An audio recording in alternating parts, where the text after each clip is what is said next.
The morning sun filtered weakly through the blinds of the Carter's apartment on the outskirts of Chicago.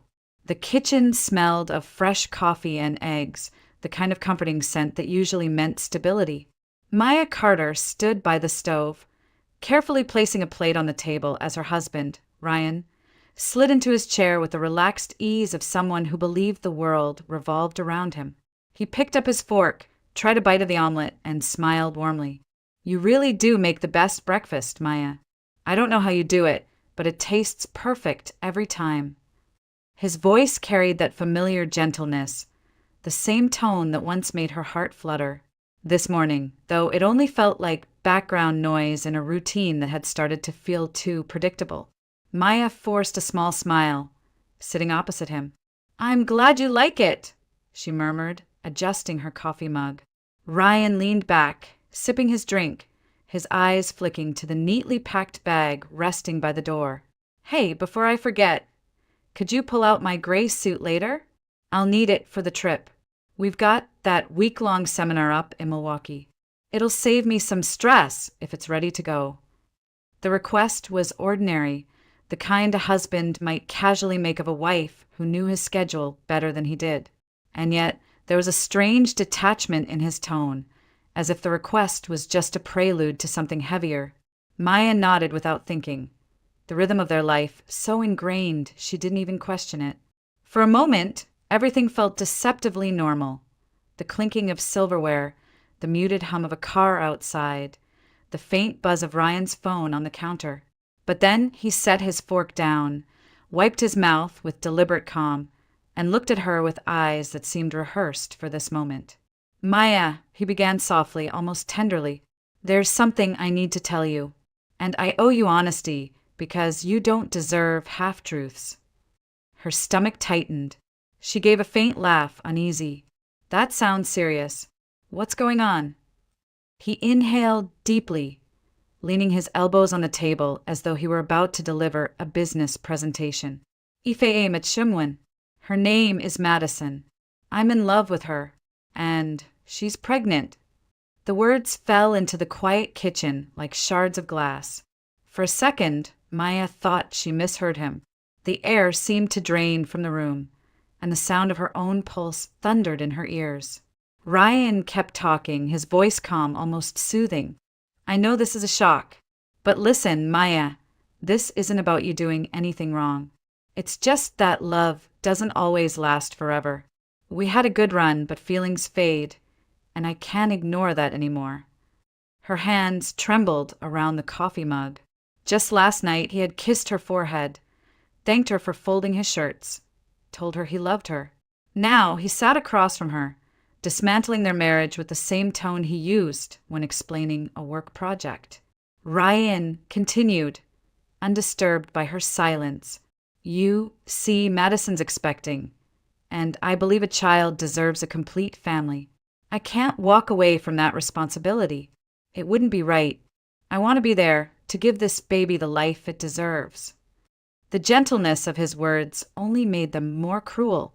He even reached across the table, brushing his fingers against her hand as though he were offering comfort. "I truly wish the best for you, Maya. I hope we can stay friends.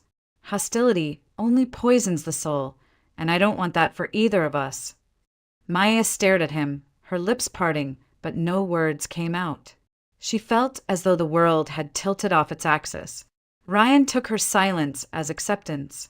"I know this is hard, and you'll go through stages, anger, bargaining, sadness. But eventually, you'll come to terms with it. That's just how people process change. Why drag it out with bitterness?" He smiled faintly, as if he were guiding her through some self-help seminar. She could barely breathe. The man in front of her, her husband, the man she'd shared 7 years of her life with, was speaking to her like a therapist rehearsing lines from a book. Finally, he leaned back, his tone turning practical. "I'll be gone for the week. When I get back, I'll need you to have your things packed. 1 week should be plenty of time. The apartment isn't big enough for all 3 of us once Madison moves in with the baby. I trust you'll understand." He stood, rinsed his plate in the sink, and checked his buzzing phone. The corners of his mouth lifted as he read a message, a glow on his face that hadn't been there when he spoke to his wife. Maya sat frozen, the coffee cooling in her cup, her world collapsing around her. Her chest tightened, but her body refused to move. She could only watch as Ryan slung his bag over his shoulder, kissed the top of her head with chilling casualness, and walked toward the door. Her lips parted once more, but nothing came out. She was too stunned to plead, too broken to protest. The silence in the apartment roared louder than any scream she could have made. The apartment had never felt so alien. Only an hour earlier, it had been the place where Maya believed her marriage still lived. The walls infused with years of effort, laughter, and carefully chosen details that made it theirs. Now, as she stood in the living room with the morning light cutting sharp angles across the floor, it felt stripped of belonging. The air smelled faintly of furniture polish and detergent, scents she once associated with pride. Today, they made her stomach twist. Her gaze traveled across the space, over the polished hardwood floors she had insisted they refinish, the beige curtains she picked out after weeks of scrolling through catalogs, the sleek dining table she saved up for by freelancing late at night. Each piece was a reminder of her devotion, her commitment to making this apartment a true home. And now, every item seemed to mock her. All of it would remain here, not for her, but for Madison. Madison with her smooth hair and glowing skin. Madison with the unborn child Ryan had chosen over his marriage. The humiliation was suffocating. It wasn't just betrayal, it was displacement. The reality of another woman sitting on her sofa, cooking in her kitchen, sleeping in her bed was unbearable. Maya pressed her hands against her face, willing the image away, but it only grew sharper. She saw Madison unpacking baby clothes in the nursery Maya had once dreamed of, Ryan standing proudly beside her as though the past 7 years never existed. The rage flared suddenly, wild and raw. She looked at the tall bookcase against the wall, stacked with novels and photo albums, and for a brief, reckless moment imagined herself tearing it down, ripping pages, scattering photographs until the floor was littered with fragments of a life that no longer mattered. She thought about grabbing a saw, cutting the dining table straight down the middle, leaving Ryan and Madison with jagged halves instead of the polished piece she had chosen. She pictured smashing plates, hurling them against the walls until nothing remained but shards. Her breath quickened as the fantasies swirled. The desire to destroy was intoxicating in its intensity, a desperate way to reclaim control when everything had been ripped from her hands. But the storm inside her met a wall of exhaustion. She sank onto the sofa, gripping its armrest, forcing herself to breathe.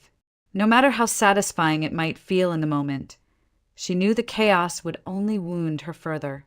It would brand her as irrational, give Ryan the narrative he seemed almost prepared for, that she was too unstable to handle the truth. Closing her eyes, she whispered to herself, "Don't give him that."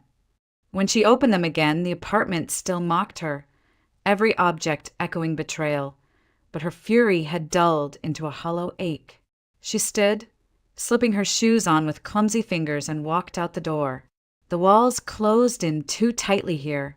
She needed space to breathe before she suffocated. Outside, the late morning air carried the hum of the city. Cars passed along the street. Neighbors carried grocery bags. A child's laughter drifted from somewhere down the block. It was ordinary life, moving forward as though her world hadn't just imploded. Maya walked toward the park 2 streets over, each step heavy, her body sluggish with disbelief.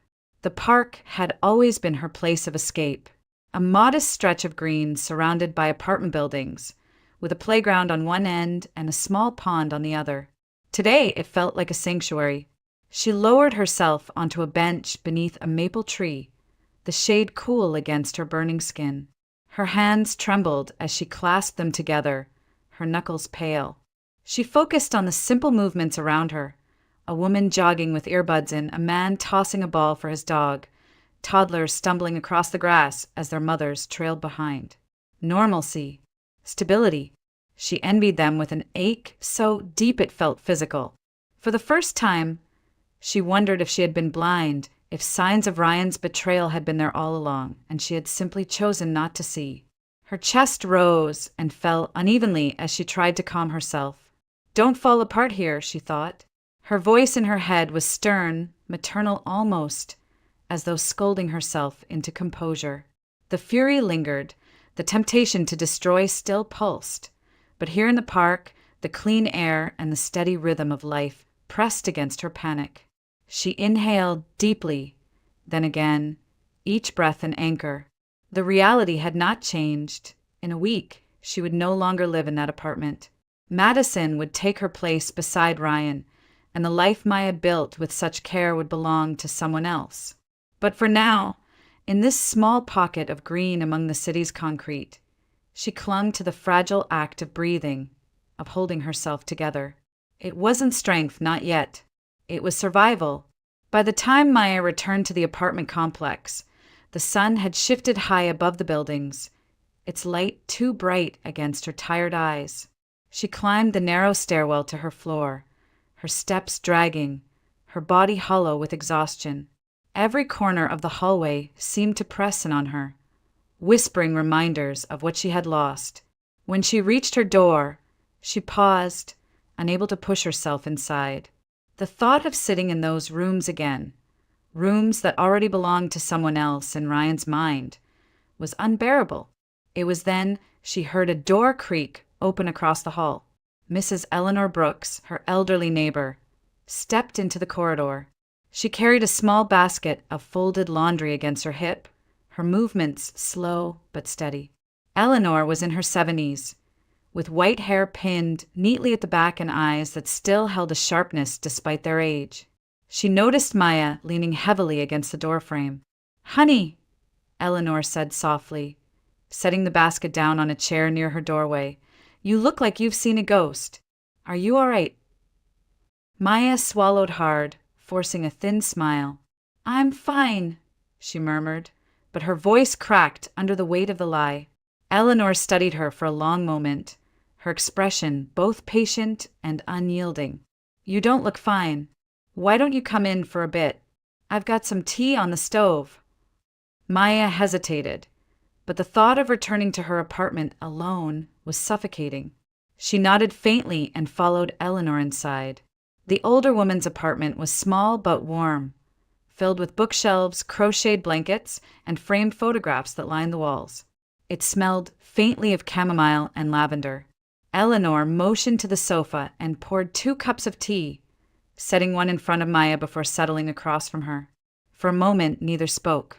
Maya wrapped her hands around the warm mug, staring into the steam, trying to gather the courage to say the words out loud.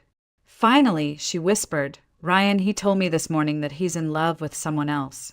She's pregnant. He wants me gone in a week." Her voice trembled on the last sentence, and Eleanor's eyes softened. The older woman reached across the coffee table, resting a wrinkled hand over Maya's. "Oh, child," she murmured, "I'm so sorry.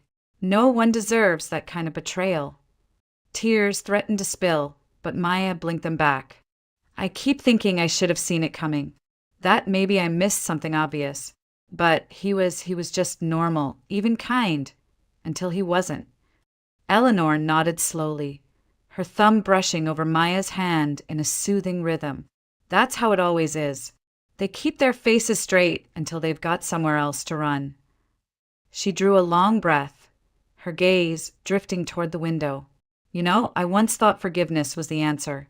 I thought holding a marriage together was worth swallowing the hurt. I was wrong." Maya looked at her, surprised.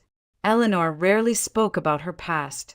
"My husband," Eleanor continued, her voice low but steady, "had an affair when I was about your age. Came to me with his apologies, told me it was just a mistake. I believed him. I even raised the son he had with her. That boy grew up under my roof while I tucked away my own bitterness, convinced myself I was being noble. And where did it get me? 20 years of loneliness in my own marriage, pretending everything was fine while he slipped out at night to see her again. He left anyway in the end, The bitterness in her voice was sharp, but beneath it was something even heavier, regret that time had never softened. I wasted half my life giving second chances that never meant a thing, Eleanor said, her eyes glistening though no tears fell. She leaned closer, her grip on Maya's hand tightening with sudden intensity. Don't you ever go back to him. Don't you ever let him convince you it was just a mistake. A man who betrays once will do it again. He will drain you of your youth, your peace, your hope, and you'll wake up one day realizing you gave away pieces of yourself for nothing. Maya's throat ached. The words cut deep, echoing her own fears, but they also carried a strange strength. Eleanor wasn't offering pity. She was offering truth, carved from her own pain. I don't know if I'm strong enough, Maya admitted, her voice barely audible. You are, Eleanor said firmly. I see it in you. Right now, you feel broken. But broken glass can still shine. You will get through this, child. Just don't tie yourself back to the man who shattered you. The room was quiet again, except for the ticking of a clock on the wall. Maya stared into her tea, the weight in her chest still crushing, but beneath it, something stirred. A seed of defiance, of resolve. She didn't thank Eleanor right away. Words seemed too small for the gravity of what had been shared. But as she left the older woman's apartment, she felt different. The pain remained, raw and throbbing, yet it no longer left her powerless. Eleanor's story had carved a path before her, a warning of what her life could become if she let Ryan back in. And though Maya still felt fragile, she carried that warning like armor. The next morning, Maya lingered in the hallway, the metal keys cold in her hand. She had barely slept, her body restless, her mind circling Ryan's words until they blurred into noise. She tried to believe it was just a nightmare, that the world she had built hadn't been dismantled with a single conversation. But when she opened the mailbox, reality waited. Inside was a large envelope, heavier than usual bills or advertisements. Her fingers trembled as she slid it out and broke the seal. The official letterhead of the Cook County Circuit Court glared back at her. She scanned the first lines, her vision swimming, until the words became painfully clear. Petition for dissolution of marriage. Her knees nearly gave way. She gripped the edge of the mailbox, pulling in a shaky breath. Ryan hadn't been bluffing, hadn't spoken in anger. He had already filed. The choice had been made before he even confessed. She staggered back into the stairwell, the papers clutched tightly in her hands. Each page was covered in legal language, sterile and impersonal, but the meaning was simple. The life she had known was officially over. In the quiet of her apartment, she laid the documents on the dining table, the same table she had imagined splitting in half just days before.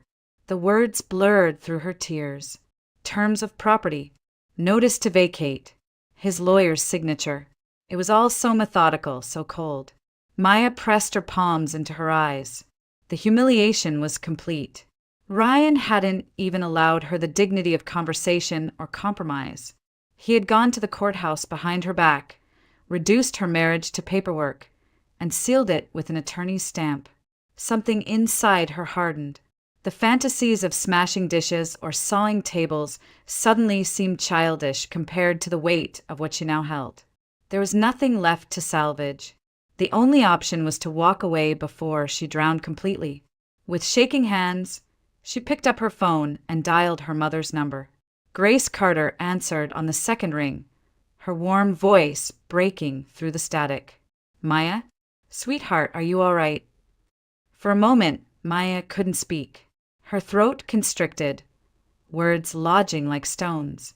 Then, in a rush, everything spilled out, the confession, the pregnancy, the papers now spread across her table. There was silence on the other end, followed by her mother's sharp inhale. Oh, honey, I'm coming right now. Stay put. But Maya shook her head, even though her mother couldn't see. No, Mom. I don't want to stay here another minute. Can I come home? You don't have to ask, Grace said firmly. This house will always be yours. Alex will bring the truck. We'll help you pack. You're not facing this alone. Maya's breath hitched as relief mingled with despair. For the first time since Ryan's confession, she felt the faintest glimmer of safety. Within an hour, the doorbell rang. Alex stood there, tall and broad-shouldered, his expression tight with anger. "Let's get your stuff," he said simply, no questions, no judgment. Behind him, his wife Emma offered a gentle smile, her arms already opening for a hug. Their young son, Ethan, peeked out from behind her legs, clutching a toy truck, his innocent eyes wide. Maya knelt to scoop Ethan into her arms, pressing her face against his soft hair. The child giggled, oblivious to the storm raging in the adult's world, and for a fleeting moment her chest loosened. The family moved quickly, their unity wrapping around her like armor. Grace arrived with boxes and tape, her voice brisk but tender. "Take what's yours, Maya. Don't leave behind what you worked for. We'll sort the rest later." They worked in silence at first, the sound of packing tape tearing through the air, drawers sliding open, the dull thud of shoes dropped into boxes. Each item carried a weight: dresses she had worn to anniversaries, framed photos from trips, the books she read during sleepless nights. One by one, they were tucked away, stripped of the meaning they once held inside this apartment. At times, Maya's hands froze mid-motion, overcome by memories. She would stand still, staring at a sweater Ryan once bought her, or the lamp they had picked together, and grief threatened to undo her. But then Alex would quietly lift the item from her hands, place it in a box, and move on. The gesture was small but steadying, a reminder that she wasn't trapped alone in this unraveling. By late afternoon, the apartment looked barren. The shelves were empty, the closets gutted, the walls bare. What had once been a home now resembled a shell, cold and unfamiliar. Maya took one last look around, her chest tight. She realized she felt no need to say goodbye. The apartment, once her sanctuary, had already been claimed by someone else in Ryan's mind. Let him have it. Let him build his new life here with Madison. She no longer wanted it. When they carried the final box down to the truck, Grace wrapped an arm around her daughter's shoulders. "You're stronger than you think, Maya," she said softly. "And you're not starting from nothing. You're starting from family. That makes all the difference." Maya swallowed hard, blinking against the sting in her eyes. For the first time in days, she let herself believe her mother might be right. The afternoon sun slanted through the half-empty windows of the apartment, casting long, hollow shadows across the floor. Boxes were stacked in uneven rows, taped and labeled, waiting to be carried down to Alex's truck. The steady rhythm of packing had given the Carter family a kind of momentum. Each taped box, each cleared shelf, was another step away from Ryan and the life Maya no longer wanted. Grace folded linens into a carton, her lips pressed tight. Alex hauled another load toward the door, while Emma kept Ethan occupied with coloring books on the bare rug. For the first time in days, Maya felt a sense of progress. She was reclaiming control, one cardboard box at a time. Then came the sound of heavy footsteps in the hallway, followed by the unmistakable click of a key turning in the lock. The door swung open, and there she was, Ryan's mother. Elaine Carter's frame filled the doorway, her posture rigid, her face set in a scowl that seemed carved in stone. She stepped inside without invitation, her sharp eyes sweeping across the room, taking in the sight of stripped walls and stacked boxes. Her lips curled in disdain. "What in God's name is going on here?" she demanded, her voice cutting through the room like glass. Maya froze mid-step, a stack of books in her arms. Grace immediately moved to her daughter's side, her expression hardening. Alex straightened, his broad shoulders tensing like a shield. Elaine didn't wait for an answer. She jabbed a finger toward the boxes. "This is theft. You think you can get this apartment and walk away with whatever you please? If you don't stop this right now, I'll call the police." Her words echoed, poisonous and loud. Ethan whimpered at the raised voices, and Emma pulled him close, whispering reassurance. Maya's chest tightened, but before she could speak, Alex stepped forward. "Mrs. Carter, you need to calm down," he said firmly. "Maya is taking her belongings, clothes, books, personal items. She's entitled to them. You have no authority to stop her." Elaine's glare shifted to him, her face flushed with fury. "Stay out of this. This is between my son and his wife. And as long as Ryan's name is on that lease, this apartment and everything in it belongs to him." Alex's voice deepened, steady but sharp. "That's not how the law works, and you know it. If you truly believe something doesn't belong to Maya, you can bring it up in court. But storming in here and threatening her isn't just wrong, it's harassment." Grace added, her tone sharp as steel, "We're not thieves. My daughter has every right to take what's hers. You will not intimidate her in her own home." Elaine let out a harsh laugh, shaking her head. Her home? This was never her home. Ryan paid the rent, Ryan built this life, and she should be grateful she had it as long as she did. Now, she's stripping it bare out of spite. Maya set the books down slowly, her hands trembling, but she forced herself to stand tall. She looked directly at Elaine, her voice clear though her heart pounded. "I am not taking what isn't mine. Every box here holds things I bought, things I wore, things I worked for. I don't want Ryan's things. I don't want a single reminder of him. But I will not walk away empty-handed as if I never existed here." The conviction in her tone silenced the room for a beat. Elaine's eyes narrowed, venom flashing. "Ungrateful girl," she hissed. "I knew from the start you weren't strong enough for my son. You played the perfect wife until the cracks showed, and now you're scrambling like a rat off a sinking ship." Grace stepped closer, fury burning in her face. "Enough. You have no right to speak to my daughter like that. She gave 7 years of her life to your son, and this is the thanks she gets? No more. You don't get to belittle her while we're here." The standoff thickened the air. Every second stretched taut like a wire about to snap. Emma's soft voice broke in, soothing Ethan, who clung tighter to her arm.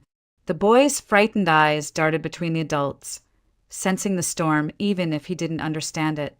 Elaine straightened, drawing herself taller, her chin lifting with disdain. "If Ryan were here, he'd never let this circus happen. You're poisoning her against him, filling her head with lies." Maya shook her head, her voice firm but quiet. "Ryan doesn't need anyone's help to ruin what we had. He did that all on his own." The finality in her words seemed to slice through the room. Elaine faltered, her expression stiffening, though she quickly masked it with more anger. But before she could lash out again, Alex stepped forward, a key dangling from his hand. "This," he said, holding it up, "is the last set. Once we leave, Maya won't need it anymore. So here." He placed it firmly on the counter between them. "Consider that your proof we're not hiding anything. She's done here." The gesture was small, but it carried the weight of finality. The Carter family gathered the last of the boxes, their movements deliberate, unified. Elaine stood rigid, her eyes blazing with fury, but she made no move to stop them. As Maya walked out of the apartment, the echo of the door shutting behind her felt like a closing chapter. She clutched the box in her arms tightly, her chest heavy but her steps steady. The confrontation had left her shaken, but also strangely lighter. The key was gone. The tether was cut.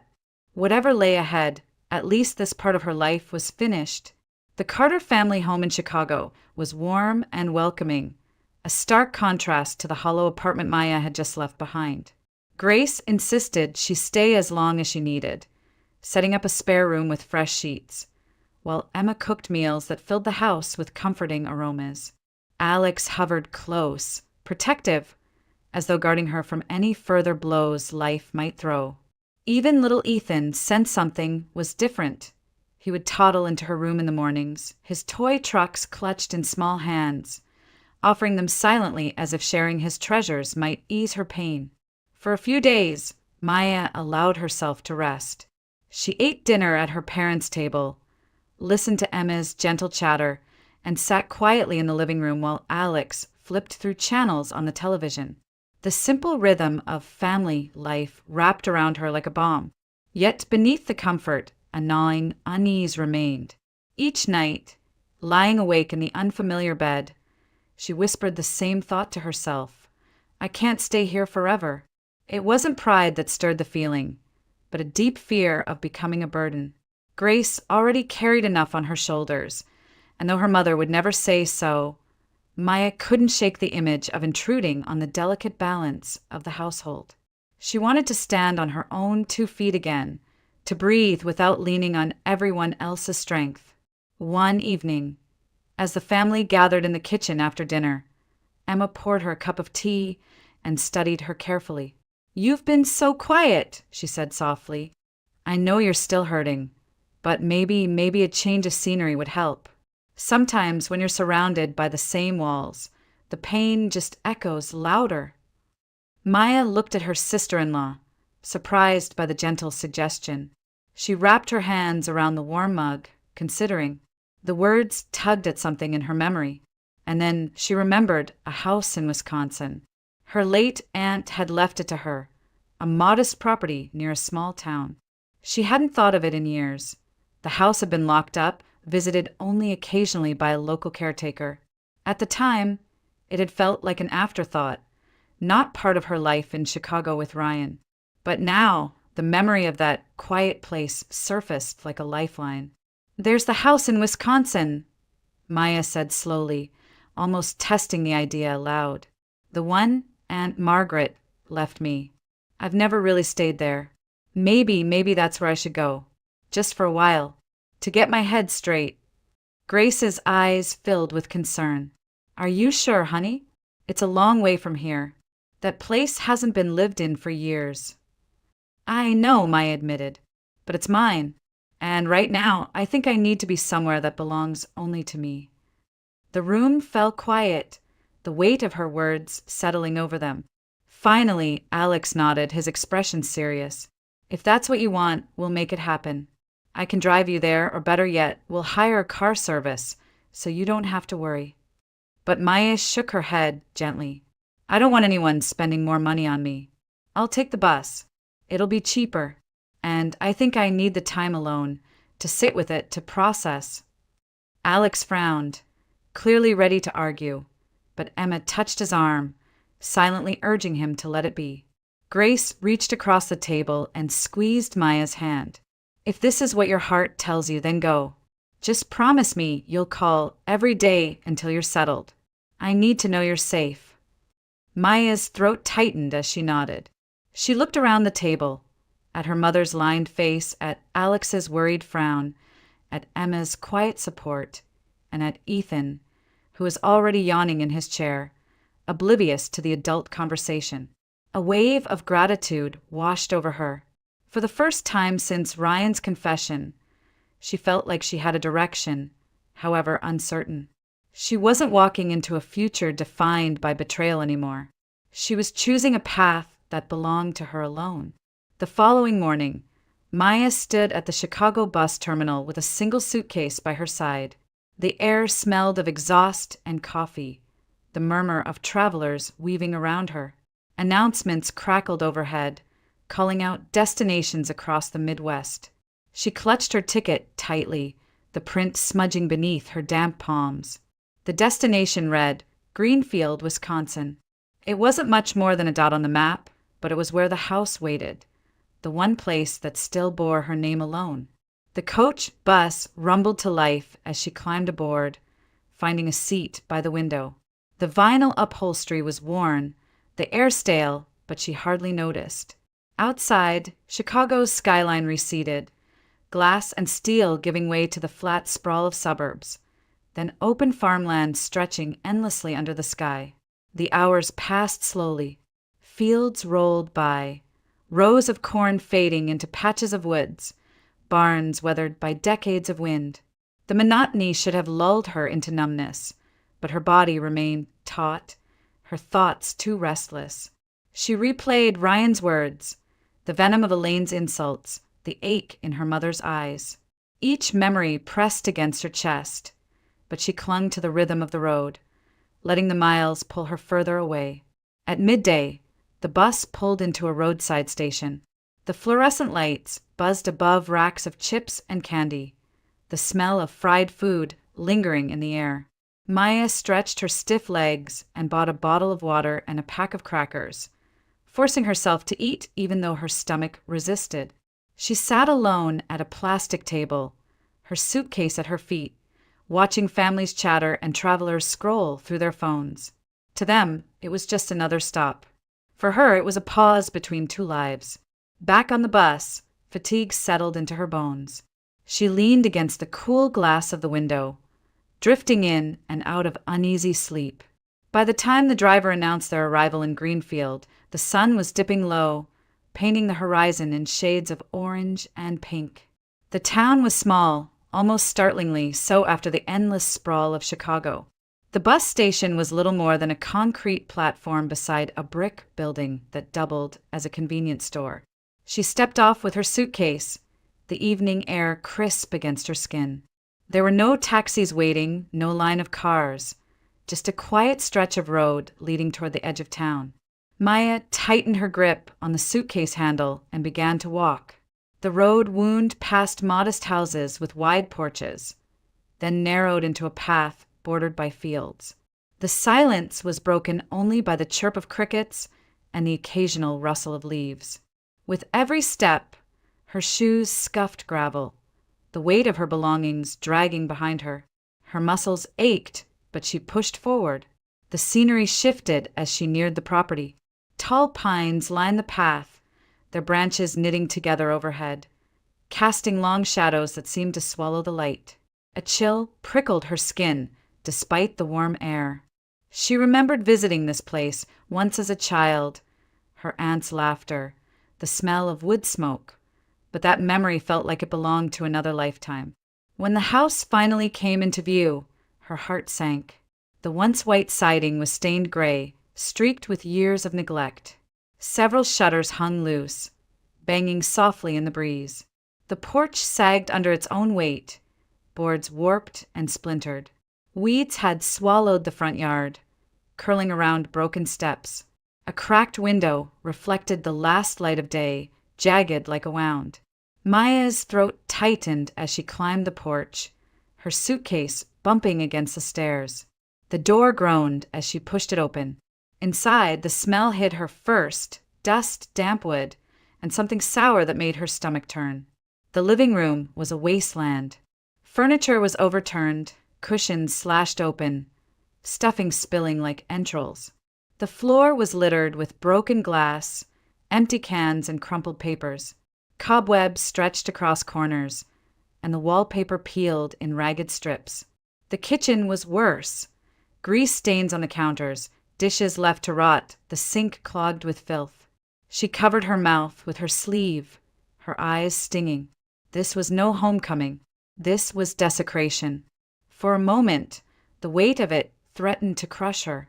She thought of turning back, of finding the next bus out of town and retreating to the safety of her mother's kitchen. But then she steadied herself, gripping the back of a broken chair until her knuckles whitened. "This is mine," she thought fiercely, "and I won't let anyone take it from me." Her exhaustion was heavy, but beneath it burned a stubborn flame. The house might have been ruined, but it still belonged to her. Piece by piece, she would strip away the filth, sweep out the shadows, and reclaim it. As the sun vanished and darkness filled the broken rooms, Maya set her suitcase in the corner. She pulled out a blanket, spread it across the least damaged patch of floor, and sat down, her back against the wall. The silence pressed in, but instead of fear, she felt resolve. It wasn't comfort, not yet, but it was a beginning. The next morning, sunlight seeped weakly through the grime-streaked windows. Dust floated in golden shafts, revealing just how much neglect the house had endured. Maya had barely slept on the thin blanket she spread across the floor, her body aching from the hard surface, but determination drove her to her feet. She tied her hair back, rolled up her sleeves, and began the grim task of reclaiming the house one corner at a time. Armed with a broom, she found propped against the back porch. She swept layers of dust and broken glass into piles.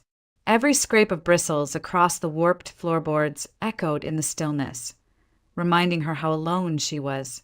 She moved methodically through the rooms, opening cabinets, discarding trash, trying to breathe through the sharp scent of mold and decay. In the bedroom, she tugged open a dresser drawer swollen with dampness. Papers were stuffed haphazardly inside. Old receipts, yellowed letters, scraps of handwriting. As she sifted through them, one folded sheet caught her attention.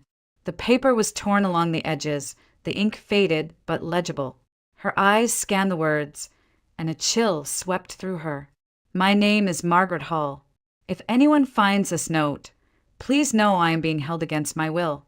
Victor Hall, who claims to be my relative, is not who he says he is. He is dangerous.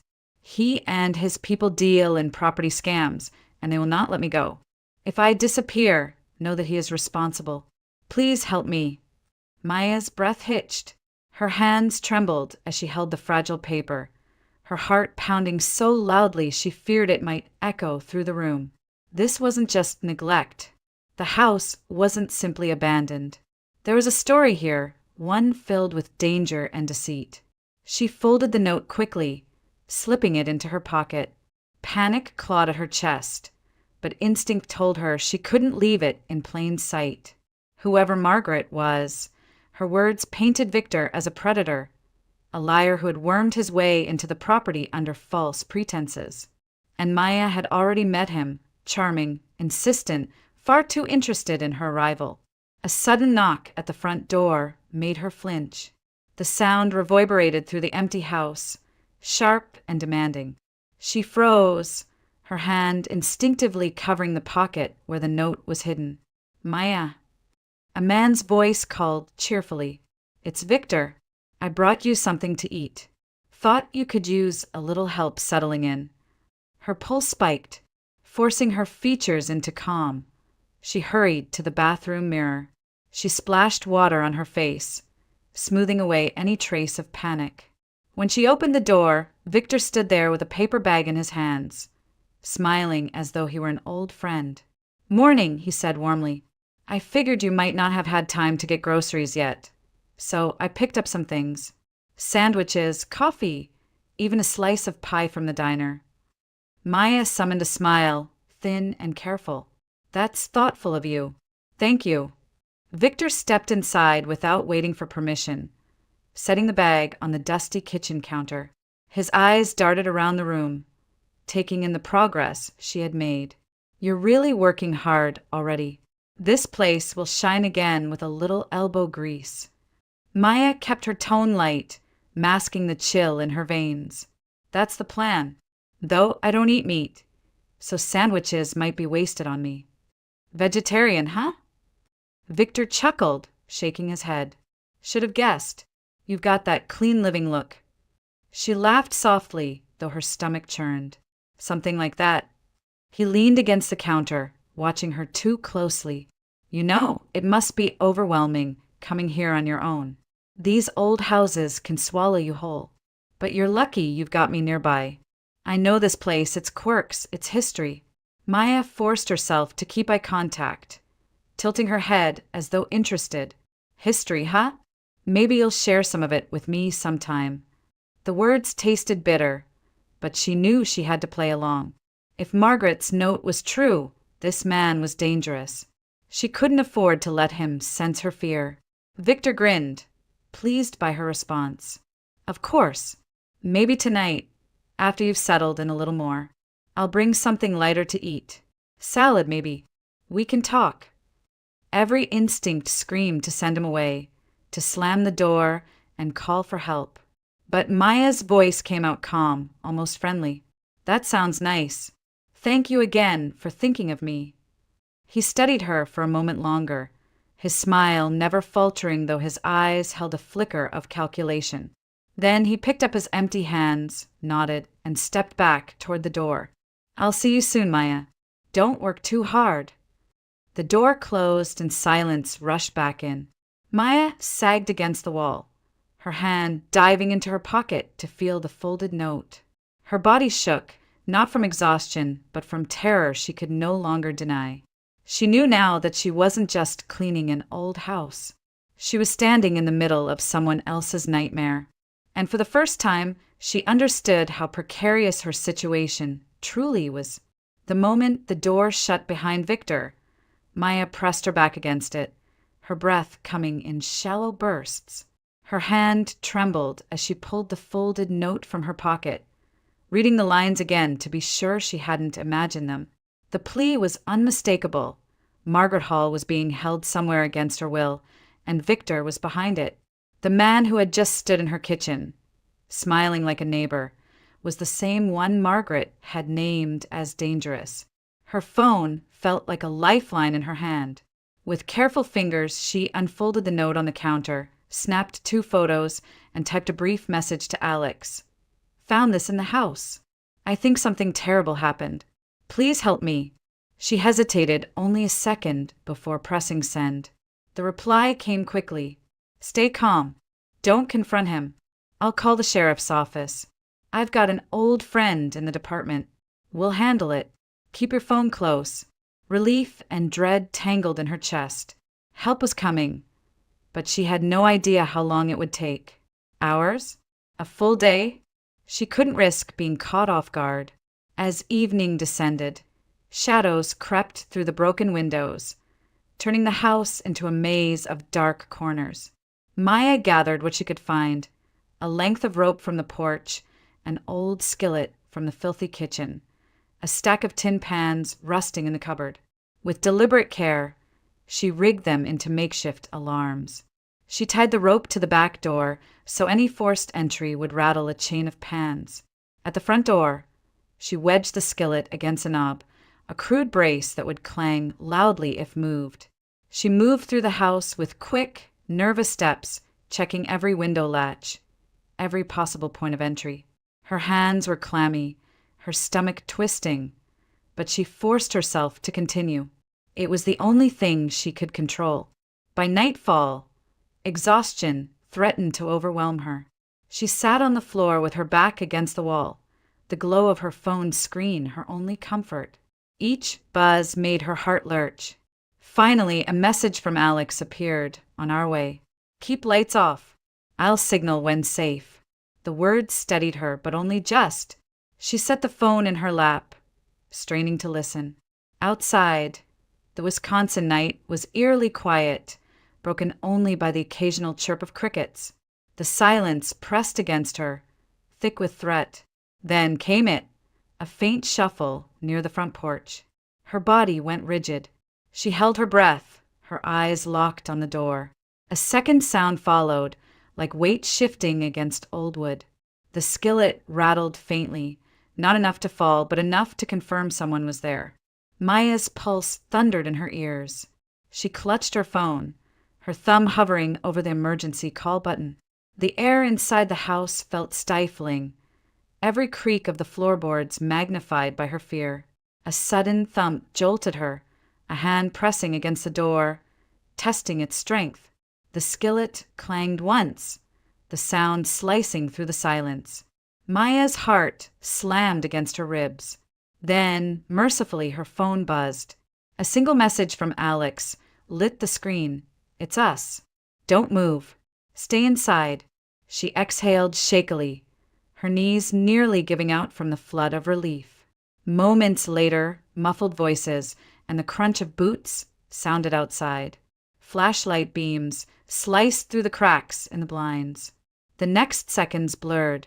A knock shook the door, followed by a firm voice. Sheriff's Department. Maya, you're safe. Open slowly. Hands trembling, she unlatched the door. Alex stood there with 2 uniformed officers beside him, their flashlights cutting across the yard. The sight of her brother's familiar face nearly undid her. Behind them, deputies moved quickly